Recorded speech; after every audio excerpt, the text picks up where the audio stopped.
Assalamualaikum warahmatullahi wabarakatuh. Pada kesempatan kali ini saya akan menjelaskan tentang absorpsi dalam usus besar pembentukan feses. Nah, kira-kira 1.500 milikimus secara normal melewati katup ileosekal ke dalam usus besar setiap harinya. Sebagian besar air dan elektrolit di dalam kimus ini diabsorpsi di dalam kolon. Biasanya meninggalkan kurang dari 100 mili cairan untuk dieskresikan dalam feses. Juga pada dasarnya semua ion diabsorpsi. Hanya meninggalkan 1-5 mili ekuivalen masing-masing ion natrium dan klorida untuk hilang dalam feses. Sebagian besar absorpsi dalam usus besar terjadi pada pertengahan proksimal kolon, sehingga bagian ini dinamakan kolon pengabsorpsi, sedangkan kolon bagian distal pada prinsipnya berfungsi sebagai tempat penyimpanan feses, sampai waktu yang tepat untuk ekskresi feses, dan oleh karena itu disebut kolon penyimpanan. Nah, selanjutnya absorpsi dan sekresi elektrolit dan air. Mukosa usus besar seperti juga mukosa usus halus mempunyai kemampuan absorpsi aktif natrium yang tinggi.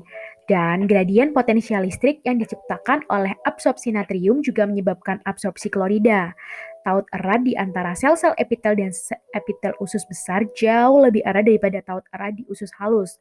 Keadaan tersebut mencegah difusi kembali ion dalam jumlah bermakna melalui taut ini, sehingga memungkinkan mukosa usus besar untuk mengabsorpsi ion natrium jauh lebih sempurna, yaitu melawan gradien konsentrasi yang jauh lebih tinggi daripada yang terjadi di usus halus.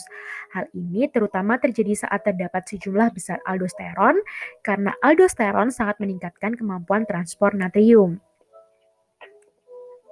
Nah, selain itu, seperti yang berlangsung di bagian di distal usus halus, mukosa usus besar menyekresi ion bikarbonat, sementara secara bersamaan mengabsorpsi ion klorida dalam jumlah yang sama. Dalam proses transport pertukaran yang telah dijelaskan sebelumnya, bikarbonat membantu menetralisasi produk akhir asam dan kerja bakteri di dalam usus besar. Absorpsi ion natrium dan klorida menciptakan gradien osmotik di sepanjang mukosa usus besar, yang kemudian menyebabkan absorpsi air. Lalu selanjutnya ada kemampuan absorpsi maksimal usus besar. Usus besar dapat mengabsorpsi maksimal 5-8 liter cairan dan elektrolit setiap harinya.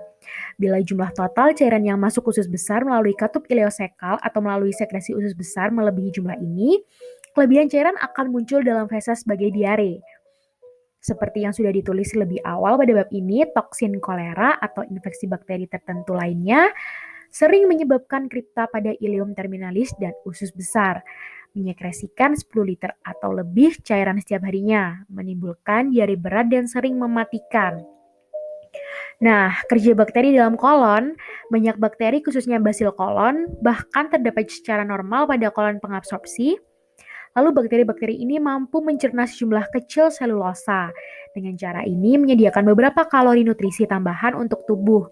Pada hewan-hewan herbivora, sumber energi ini sangat berarti walaupun hal ini tidak penting pada manusia.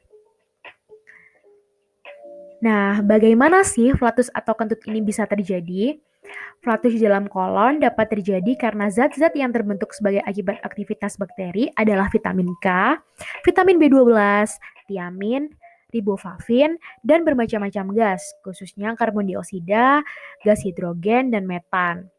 Vitamin K yang dibentuk oleh bakteri sangat penting karena jumlah vitamin ini dalam makanan yang dikonsumsi sehari-hari normalnya kurang untuk mempertahankan koagulasi darah yang adekuat.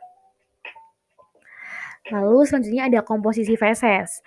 Normalnya feses terdiri dari 3/4 air dan 1/4 bahan padat yang tersusun atas 30% bakteri mati, 10-20% lemak, 10-20% bahan anorganik, 2-3% protein, dan 30% serat makanan yang tidak dicerna dan unsur-unsur kering dari getah pencernaan, seperti pigmen empedu dan sel-sel epitel yang terlepas. Warna coklat feses disebabkan oleh sterkobilin dan urobilin yang berasal dari bilirubin. Bau feses terutama disebabkan oleh produk kerja bakteri. Produk ini bervariasi dari satu orang ke orang lainnya, bergantung pada flora bakteri kolon masing-masing orang dan pada jenis makanan yang dimakan. Produk yang benar-benar mengeluarkan bau meliputi indol, skatol, merkaptan, dan hidrogen sulfida. Demikian pemaparan yang dapat saya sampaikan. Terima kasih atas perhatiannya. Mohon maaf bila ada kesalahan. Wassalamualaikum warahmatullahi wabarakatuh.